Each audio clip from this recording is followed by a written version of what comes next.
This is Cristy, and we are doing the journey to TEDxWilmington.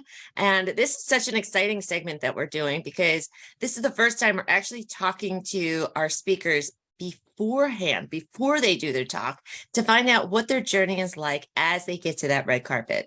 It's a big deal getting to that red carpet, everybody knows. And I love that we are doing this because I have 24, maybe 26 at this point, speakers that are talking in Wilmington, Delaware on April 29th. And this is one of our speakers. I love her so much. Christine, you are joining us today. How are you? I'm doing great. Thanks, Tia. How are you? I'm good. Thank you. Thank you for asking. As we go through this journey, I mean, we're 2 months away now at this point, I think. And you are all ready for your talk, or yeah, I love that face because that's how I felt. I wasn't ready even the day of. I felt. No, are you kidding? Like each time I think about it, my stomach starts. I'm like anxious, my stomach hurts. I'm like, oh crap, I have so much work to still do. Like I'm the kind of person who I spend a lot of time percolating and it's got a noodle. And then when it's ready, the coffee's ready. So mine's not like, so I'm still in the percolate stage. All right. Well, that's okay. Percolate away because it's going to be amazing. You know what? Let's get a quick little bio about you. I like jumped the gun because I love talking to you, but tell everybody what you're about. I love this. Sure, absolutely. Hi, my name is Christine Burych. And I want to say I grew up in the world of mental health. I was never interested in finding it. It found me. So a little bit about me. I grew up in a household where my mom lived with bipolar disorder. And growing up as a kid, I just assumed everybody's mom had something going on. And that was just the normal way of things. And then it wasn't until, of course, I got older that I realized, no, that mental illness was something that people didn't talk about. And I was very open about it as a kid because I didn't know I shouldn't have been.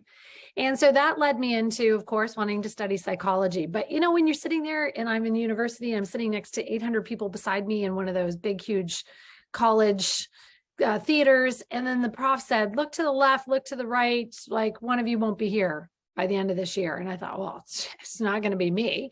And also, we're all studying psych. So what's going to be my differentiator? So I was really interested in, at the time that I was at university, reproductive technologies and sex therapy was a new thing. So I thought, oh, that's what I'm going to do. And it's interesting. The more I delve into that and getting into that, the more mental health kept bringing me back. Even the area I was interested in is the psychology of reproduction. Like, if there's no biological reason for couples to not be able to conceive, what's the psychological commonalities? And I thought, okay, clearly my calling is mental health. I need to stay there.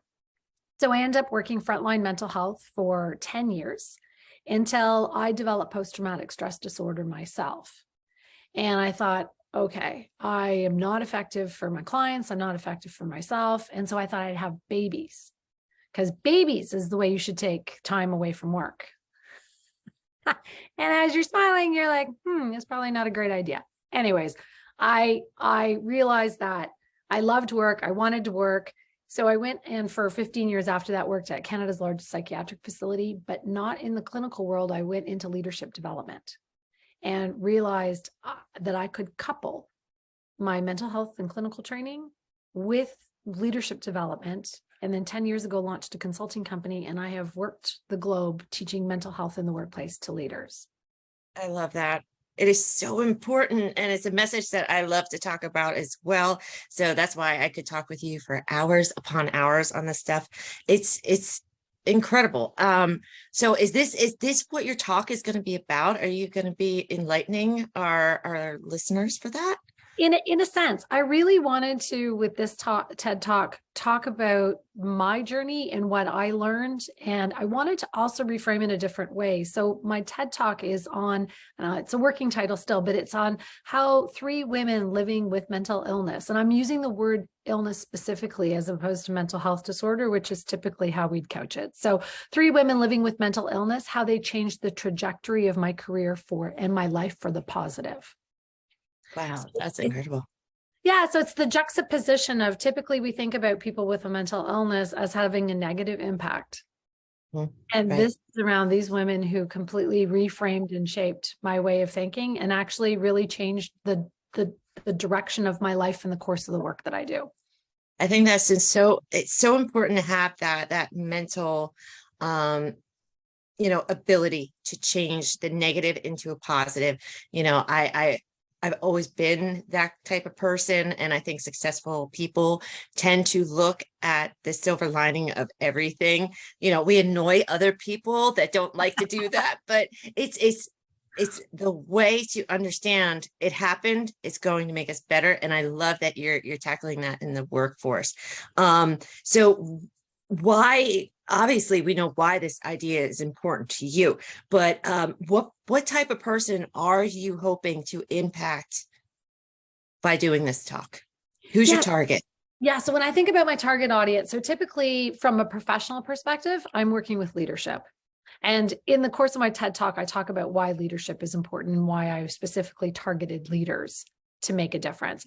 But I really feel like this TED Talk will benefit anybody who is living with a mental health disorder, has a family member who's living with a mental health disorder, or is working with somebody with a mental health disorder. So really it's the gamut of it's either for me, for we, for us, for the collective in work. So I think actually it targets anybody who's touched by somebody, if not themselves, with a mental health disorder.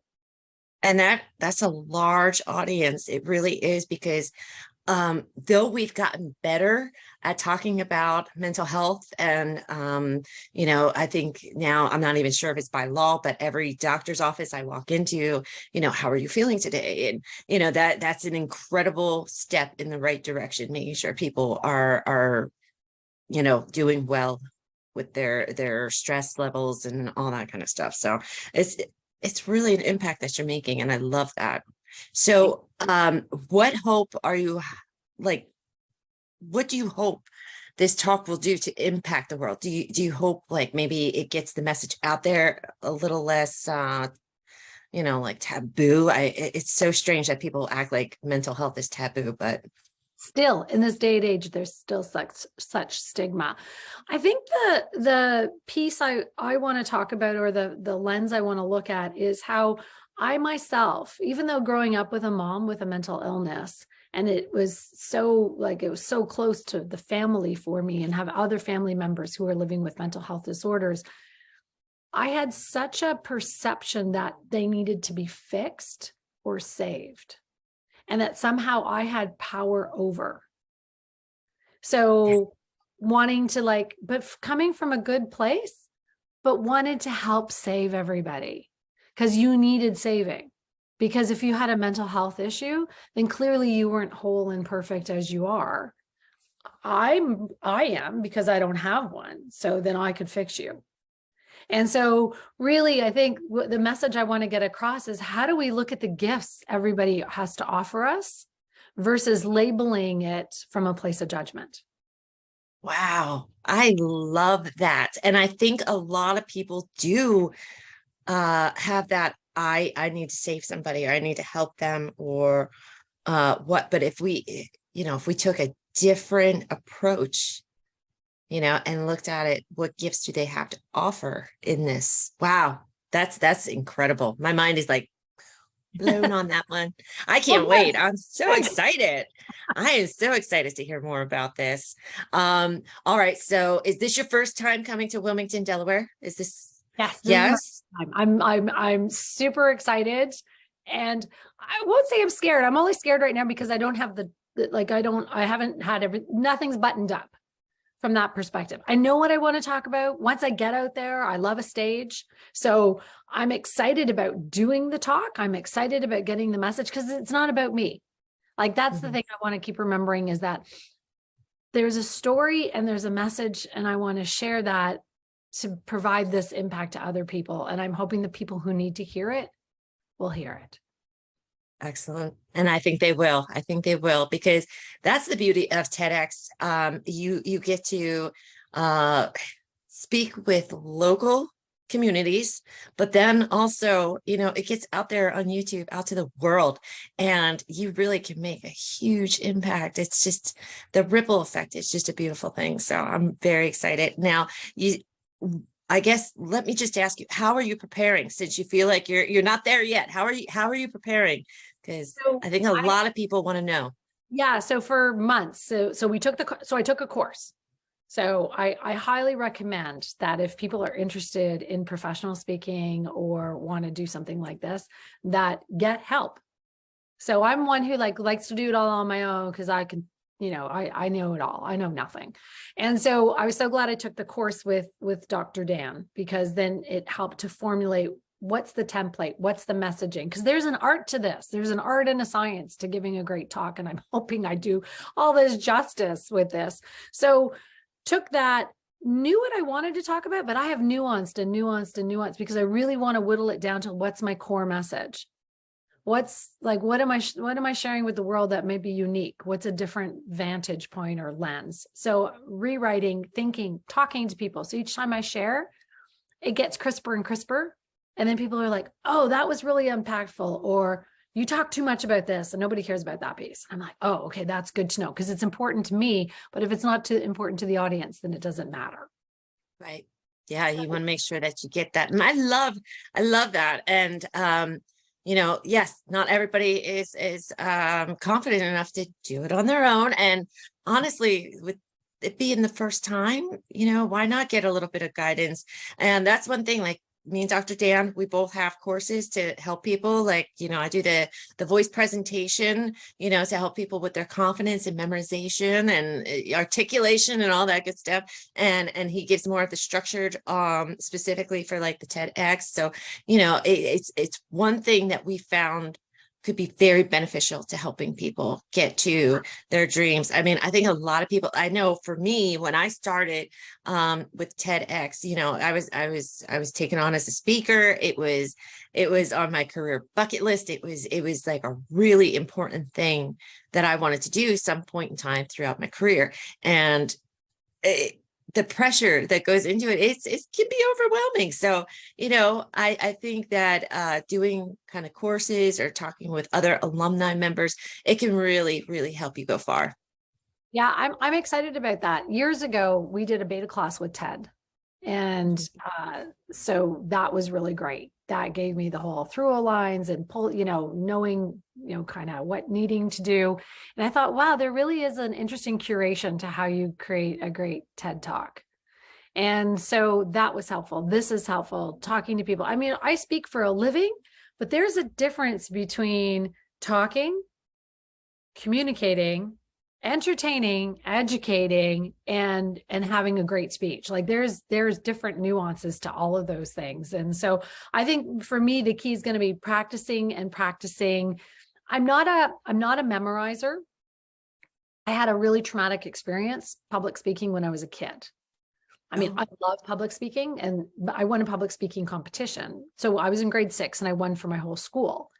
And so when I beat out the older grades, I felt really good about that. But leading up to it, we had cue cards. We had to write our speech on the cue cards.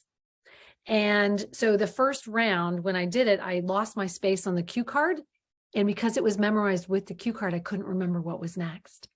Oh, the next word. And I remember in that moment as an 11-year-old saying, I'm never going to memorize anything again, unless of course it was for an exam. I'm never going to memorize a speech. And so I don't use cue cards. I don't use any of those things. I have like 3 buckets. So I kind of give myself a framework of how I want to do things. Mm-hmm. It's been a benefit, but I also feel like, oh, this might be a place where I want to practice some of that. So I'm a little nervous about changing up the way I learn things, but I'm willing to try to see whatever is going to make this really impactful. You got this. I know you do. All right. And I'm so excited. I can't wait until you come into Delaware. Final question. What is the most exciting part about coming to Delaware? What can't you wait to see? I can't wait to hear other people's TED Talks. Like, I'm really excited. I'm excited about meeting the folks that I'd met virtually. I'm excited about meeting them face to face. And I'm excited to stand on a stage and share my story. I'm like really super excited about that. I'm excited. Yeah, that excites me. I'm also thinking about what do I wear? But anyways, that's a whole other. We'll talk about that later. Yeah. Maybe that'll have to be something that I let people know later. But you and I'll make sure I I let like you it. know. But that's just the thought of like, for me, this also has been a bucket list. It's that's why we did the TEDx training in New York, and we've done things, and I'm like, I've wanted to do a TED talk as long as I can remember. And so this will be a bucket list for my career. So I'm really excited about the opportunity. I love that. Yes. And it's happening. That's what I tell people. I'm like, no one, once you do it, no one can take it away from you. It's yours, and it's out there. And I love that. So I'm so happy for you. I can't wait to see you in person. It's going to be exciting. Again, it's April 29th. I'm going to put a link below for tickets. I Yeah. hope everybody comes out to TEDx Wilmington, because it is just a brilliant group of speakers. And TED is all about ideas worth sharing and or worth spreading. And I think that it is definitely going to be a day of just ideas after ideas. So Christine, thank you so much. Thank you. Thanks so much. I'm really excited to meet you in person, and thanks for this opportunity. So thank you. You're welcome.